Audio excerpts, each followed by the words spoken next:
Scientists are learning more and more about how bad bowel bacteria can take over your brain.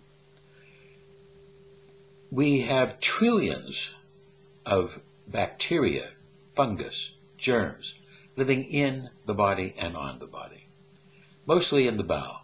And these bowel bacteria can take over the brain and direct craving and also direct thoughts, feelings, actions. Yes, this is all true because you see, the brain is controlled by different neurotransmitters made in the bowel. Yes, made in your large intestine with the help of the bacteria. Over 90% of the serotonin, our happy hormone, is made in the gut by different yeast and bacteria. Yes, Candida is one of the key ones in its yeast state.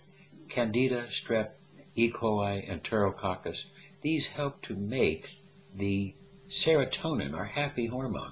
Candida in its yeast state will make that serotonin. Serotonin then stops Candida from becoming the fungus state. Yes, you see, that serotonin is an antifungal that will affect the system. We have the happy yeast making serotonin, and then the serotonin blocks the yeast from becoming the bad guy, the fungus state. And belly laugh can help to increase the serotonin and fight Candida. These two microbes produce gamma-aminobutyric acid, or GABA, our chief inhibitory neurotransmitter, which has relaxing and anti-anxiety effects. And these two produce our motivation neurotransmitter, dopamine. So we basically have this huge mass of little drug factories sitting in our gut, pumping out different substances that affect the brain. In fact, the gut and its microbes appear to affect the brain so much that preclinical research in rodents suggested that certain probiotics have antidepressant and anti-anxiety effects.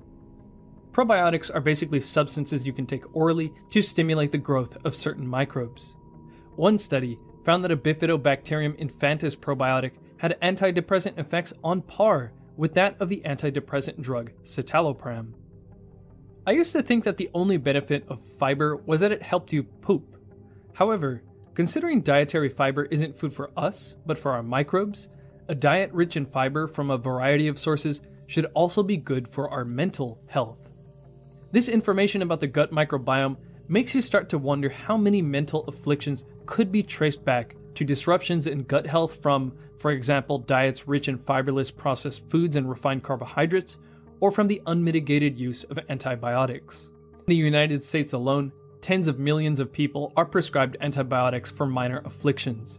60 to 80% of children taken to the doctor complaining of bad sore throats or ear pain will walk out with an antibiotic.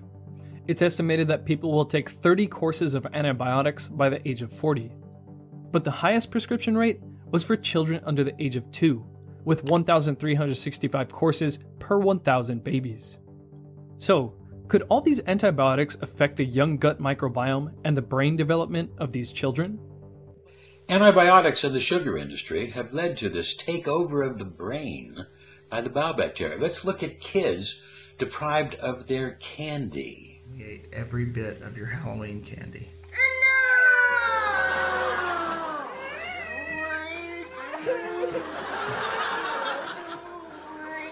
It's all gone.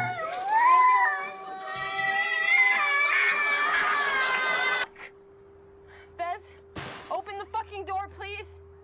I'm begging you, just open the door. Bez! You're full of shit, man.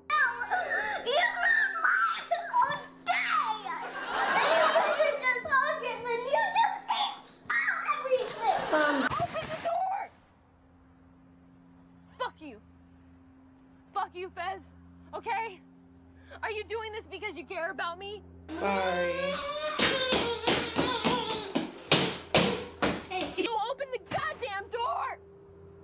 Open the door! I can't do it. Open the door! Open the door! Open the door! Ah!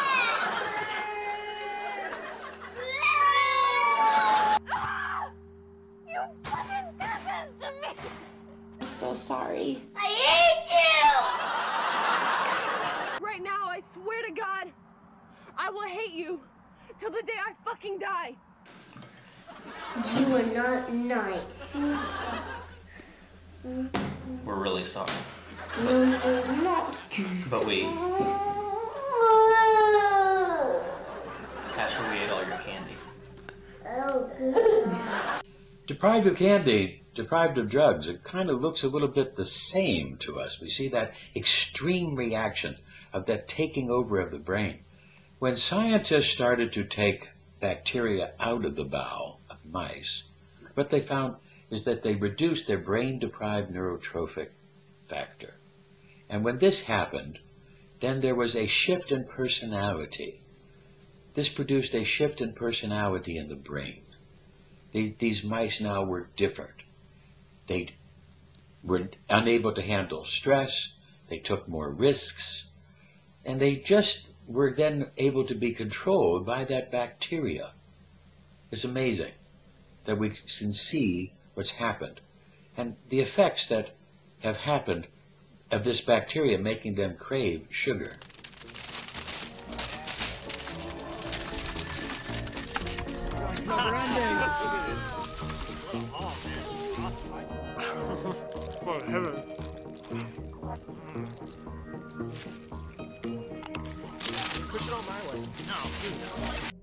It's breakfast time. Time for some cereal. Bro, what are you doing? What am I doing? I'm just making some breakfast. Cereal.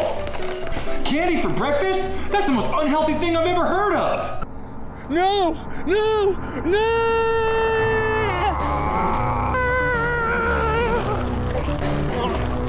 So you see, sugar is affecting the brain. And our bodies need fiber in order to feed these bowel bacteria. And when we started to strip away the fiber with the sugar industry, as also here with the juicing industry, we're actually taking away what we really need to help that mental health. We're stripping away, getting to the sugars, getting to the carbohydrates. We see the juice, but we are throwing away the fiber. When we get that fiber, it helps to stabilize the brain. And without that fiber,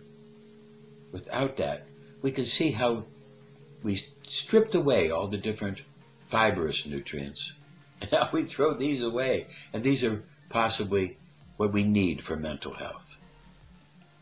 And if we don't start to do something to change our whole feeling, we're going to have more and more problems of mental health, more and more problems of the sugar-controlled industry affecting our zombie-like children, losing control, losing the ability to make good decisions. We have to do something before our children turn into sugar zombies.